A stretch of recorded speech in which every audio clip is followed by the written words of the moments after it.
Respected judges, the Nobel Peace Prize winner Dr. Muhammad Yunus has said, "The minds, hands, and the souls of general people is the true skill of a country."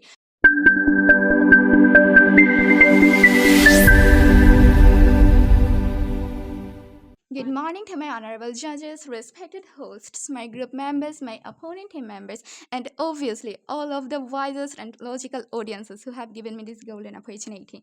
I'm Tasfia, the third speaker of Group B. Today, I'm here as a voice of reason, the champion of common sense, and as a fusion for my honorable opponents who have placed their faith in governments. Meanwhile, we the champion people believe that the heart, soul, and the hard work of people is the main factor behind a country's development. Let me remind you, a government without people is like a king without kingdom. So without any delay, I'm jumping my main topic. Before starting my topic, I'm refuting the logics of my honorable opponents. They have said about governments that population choose governments. But have you forgot how Sheikh Hasina and Assad was illegally stayed as a government of Bangladesh and Syria? After that, you have said about Podda Bridge. Do you know, at the time of constructing Podda Bridge, almost 5,000 crore money have been sent illegally? After that, you have said about protecting environment. But I want to know from you which steps have been taken by the government to protect our environment.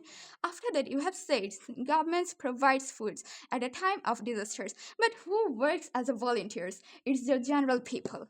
So now I'm going to my main speech, which is economic growth.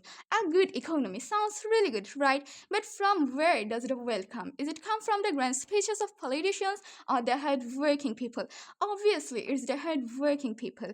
Population is a very crucial role driving the economic growth. They are the star of a country, rising the economy by filling demands, which boosts our economy and boosting industries and encouraging innovations. Respected judges, the Nobel Peace Prize winner Dr. Muhammad Yunus has said, "The minds, hands, and the souls of general people is the true skill of a country," where Indonesia can be the best example. Using the large population, they are inventing many products like household items, automobiles, advanced technologies, and so on, which boost their economy. Besides, a large population provides a workforce that can produce goods for exporting, leading to foreign exchanges and enriching our national economy. For example, the IT sector of India or the garment sectors of Bangladesh, both of them enrich a country's GDP.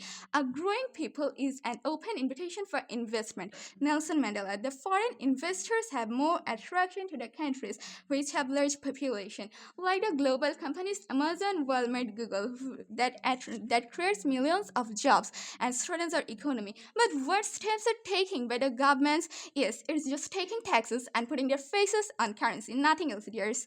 After that, honorable judges, when we work as a cobbler, my dearest opponents works as a smuggler. Without us, their economy is as light as a phone with no battery. If my opponents still believe government boosts economy, so why many good leaders fail to boost economy? Hope they will answer. After that, labor flexibility. When technology advances, a country needs workers who can learn new skill or switch to another roles.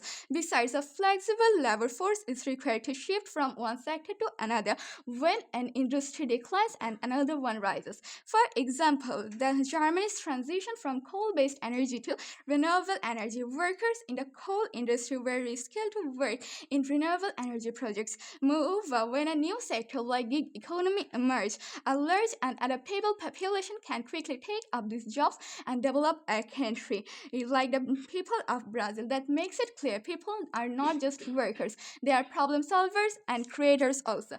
Honorable judges, when the government shuffles paper, we the population figure it out. When people revive business, the government just hosts a press conference. When people adapt, reskill, and move on, the government holds just urgent meetings to decide what to do next. And do you know what takes less time than the decision of governments? Yes, it's a growing of whole tree. Honorable judges, if the population are iPhone, the governments are Nokia 33, outdated, old, and slow version, good for just one thing, talking. So tell me, who's really more essential for development? After that, unfair laws and discriminations. Let's expose the weakness of governments, which is unfair laws and discriminations.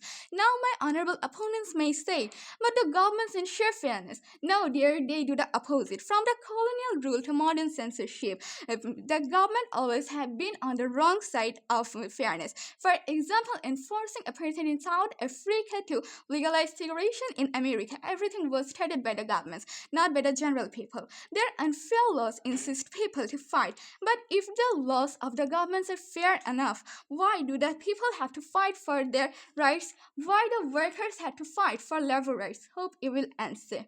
The people fought and only did government changes their laws. Now say, who really drives the fairness in society? Yes, it's obviously the population. Do government provide safety? Do they develop our society? Do they create new opportunities?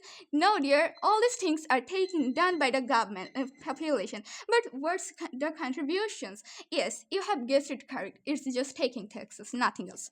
So, my fellow debaters, let me leave you with a final question. Imagine you have tasked starting a new country. You have two options: hardworking people or the population.